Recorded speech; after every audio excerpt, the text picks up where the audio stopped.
Hello YouTube, welcome back to episode 15 of Lamine's Legacy. In this video there's a couple of things going on, starting with the store pack, as you can see by here, Super Season 2 opener pack. Decided to open this with our FIFA points from pre-order. I didn't really like the season pass this sort of season. I just think it's a waste. The Rodrigo card is brilliant that you get right at the end, I'm not denying that, but it's going to be, past Black Friday by the time you obtain that card. It's not going to be at the top of the power curve the way that it is currently. Yeah, for me, there's not enough good packs within the season pass. Even the Evos, I think you get a Finesse Plus, right, and an Intercept Plus maybe. I just don't think it's worth the 500k or the 1000 FIFA points. 1000 FIFA points maybe, certainly not 500k coins if you're liquid. Just don't do that. That's a terrible decision in my opinion. But yeah, we opened this pack. The logic behind opening the pack was to actually get fodder for Busquets. As you can see from the pack, we didn't get fodder. Okay, we picked up a hero, and he was only 85 rated, Beasley. Picked up Van Dijk, 90 rated card, but you're not going to use Van Dijk in an SBC. Pick up Sam Kerr, which is 87 rated, nice card to get. And then a duplicate Nuno Mendes on the duplicate page. So, a brilliant pack, just not in the context that we were opening the pack for. You know, we get a dupe player that's worth 100k. We get a 75k centre back that we're not going to use as fodder. We get a hero that you can't even use as good fodder. Not what we wanted out of that pack, we didn't get, but that's no denying it. It wasn't objectively a great pack. And yeah, the reason that we're heading towards Busquets is because we've actually also completed Alba, which you'll see in this video. I'm a little bit bored of what I've been doing from a team building perspective. The team hasn't really changed much. We've just been accumulating coins as the weeks have gone by. And it feels a bit too normal, a bit too boring. If I'm going to be creating content, I want to try and make it entertaining and interesting. And I think one of the ways we can do that around a Yamal RTG is to bring back Prime Barcelona in as many ways as we can. Now, when I think about like Prime Barcelona for my generation, of course you think about Messi, of course, but it's the three midfielders. The three midfielders really sort of are the core and the spine of the team. You have obviously Busquets, Xavi, Iniesta. I think this is the first time in FC and /FIFA Ultimate Team that you can use those three cards and they all be brilliant. And that's why I've chosen to go down that route. We had the coins to make it work. You can see on screen right now we just bought Xavi. You can tell from the sort of, my voiceover, we're heading towards Busquets. And you can now see that we picked up Iniesta as well. So we're making that midfield a reality piece by piece. And I can't wait to actually use the midfield as a three. At the moment, I'm only using Xavi and Iniesta with an accompanying centre mid because I don't have the coins nor fodder to do Busquets just yet. But it's going to be really fun to use those three midfielders.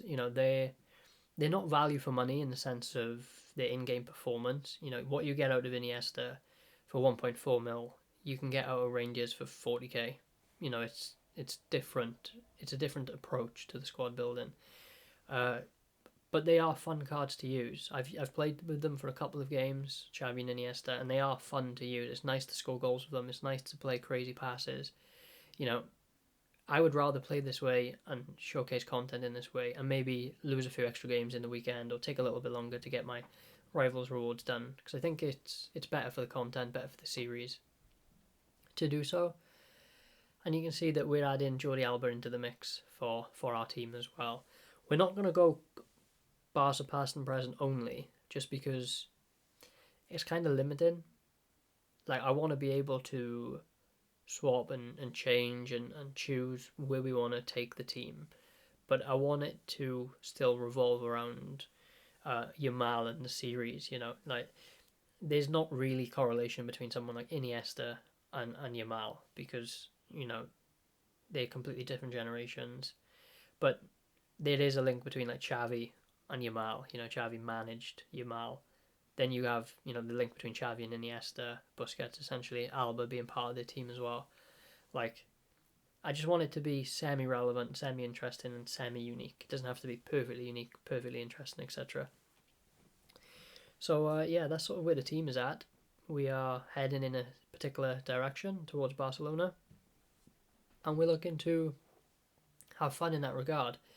Now, the one thing that we have done, or have was happened to us, I should say, for lack of better phrasing. We've packed someone, not in this video, but in an upcoming video, that kind of derails our ideas.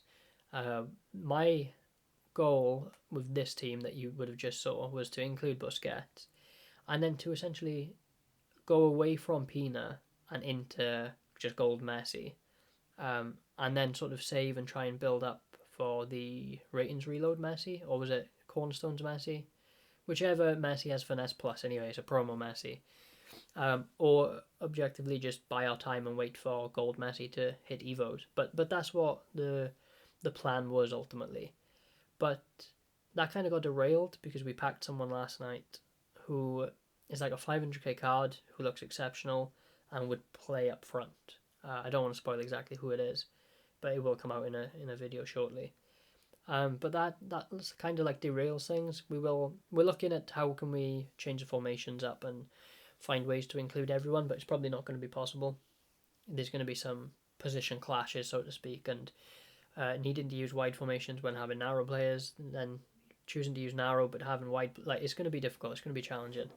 So there's some things to think about in that context, and yeah, we'll see what we can do. But it's kind of likely Messi won't feature now, which is kind of, maybe it's kind of sad, maybe it's not. Obviously, the series is about Yamal, so that's the main thing. And the midfield of Xavi, Iniesta, Busquets, I think is just a cool concept, and I think it could be one that we use for quite some time. But again, we could take it in a different direction. Having Alba and Busquets, I'm not bothered with, even if they weren't to get a ton of long-term use and it was more short to medium-term use. It is what it is. You know, the SBC photo will come back, even though it is incredibly tricky to pick up this year. You will get it back over time. I think the thing that I sort of want to move on to in this video is essentially what's been happening lately. Obviously, there's been a lot of talk about like the patches, because we had a patch, then we had a revert to dribbling, etc., etc. We're still waiting on goalkeeper movement stuff, but something happened last night on Saturday, the 1st of November.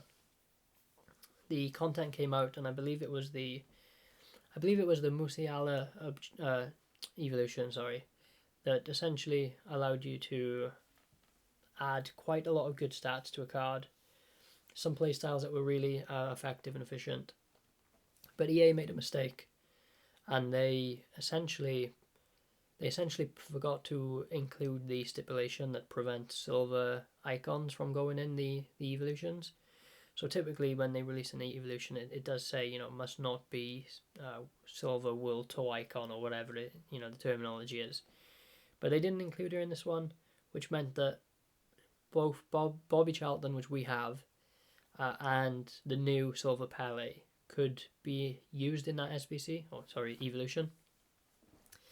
And the Pele specifically could then be used in a second SBC, which I believe they just released as a generic SBC anyway. Evolution, Jesus Christ, I keep getting it wrong. But they released that essentially that second Evo, and you could chain Pele into both of them. And it came up with like an 86 rated Pele that had, I think, 85 plus in pace, shooting, passing and dribbling, or maybe passing wasn't quite 85 plus, but it was a really cool, exceptional, unique card. When I say unique, it wouldn't have been if they allowed everyone to do the Evo, but it's already patched. But for those that do have it, it's a really cool, unique card that I think will be good in game, will be good. And I think even if it's not so good in the short term, long term, that card will fit into future Evos, and you will. Part of me wants to say that you're going to end up with like baby Pele, you know, when they used to have like 3 variations of the icon, right? They had like the base, the mid, and the prime. Like, I think you will get like a baby Pele out of him in a few weeks, a handful of months. You know, they're going to do something where I could easily see the, like Team of the Year blueprint, like the Dembele Evo from last year, somehow fitting a card like that, and you've just practically got yourself a Team of the Year Pele. You know, I know in an interview they said this year that the team was better staffed, so they would hope that less mistakes would get made. I think less mistakes are being made objectively, but they're certainly not finished. You know, we've had 2 I think 2 packs of compensation, not that they've been released, but in which people have sort of made aware that there's errors in the translation of the languages. I think one was French with a hero thing, and one was Chinese or Japanese the other day with a store pack for like 84 pluses or something. But yeah, the Pele SBC or Pele Evo, which I think I've said SBC like 6 times now. The Pele Evo, I didn't have Pele. To be honest, if I'm not playing online and playing, to win, I don't really get to play much because I don't find it enjoyable, and to sit there with a really poor objective team and do those objectives, not really up my street. So I think I had literally 0 out of 60 on the one objective, 0 out of 40 on the other. I was just not getting that card.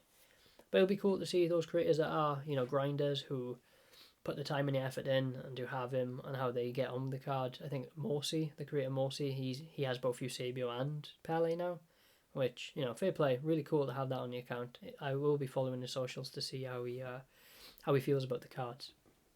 Recommend you do so as well. I think his Twitter would be MORSEY. But yeah, go drop him a follow, have a look, see what he has going on. And yeah, the gameplay you're watching is I think it's the first 2 games from Champs. Bit of a spoiler, we're 4-1 as the time of recording. The game we lost, we deserved to lose. The guy was better. He was boring. To me, he was everything that's wrong with the game. But, I suppose I'm just moaning for the sake of moaning. The guy, every single time that you'd pass a ball from a centre mid into your striker or even a winger, he would just spam offside trap. So it's like you just couldn't get past the halfway line because he just had a 4-5-1, exactly like me. I'm not going to sit and say I wasn't playing that formation. But he just controlled the striker, and then obviously he just has a complete wall in front of you, and he just spams the offside trap, so they just sit there. And even if you send a runner over, by the time you send the runner and then play the pass, it just gets given offside because he's playing on like 70 depth as well. So it's practically just automatic offside traps with manual offside traps. Just very, very boring to play against. I think he went 3-1 up, and I thought, I'm not wasting my time here, just get out of the game. And yeah, the guy's a bit weird as well, messaging me saying like, good game, well played. I mean, who messages GG well played in just a random game that someone quits? I thought he was just trolling, so I thought, I'll entertain him, maybe funny content or something. But he was genuinely serious. He was genuinely saying well played. Literally, I did nothing against you. Like, it just, weird guy, play the game weirdly. It is what it is. We'll take the L and move on. And yeah, played 2 more games after that and finished on 4-1. It's Sunday at the time of recording. I don't even want to play, to be honest. I do feel bad for EA, to be honest, because I think we do have the best FIFA in quite some time, but it doesn't make you want to play, which the gameplay still isn't good enough to make you want to play, in my opinion, because of the way that the modes are set. Like, I'm 4-1, Champs hasn't been the greatest, it hasn't been the worst either. Until I get up to game 10 now for my next 5 games, it'll be nothing. I'll barely be thinking, it'll be fine.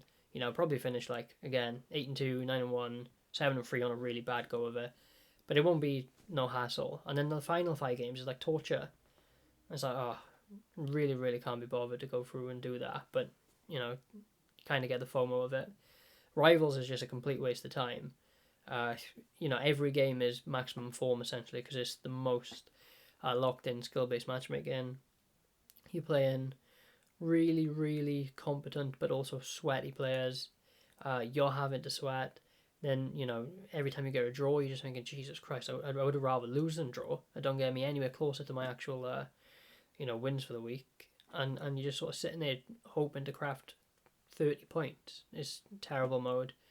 I'm personally a big fan of the Gauntlet and the tournaments, more so the Gauntlet, really. Really hope that they continue to do more Gauntlet stuff. For me, it's been the best edition in quite some time. I will definitely say that. Fair play to them for that. All the credit in the world for Gauntlet and the way that they've approached it so far. I think it'll become even more interesting when the rounds start to increase and we're looking at 5 rounds, 7 rounds, whatever it may be.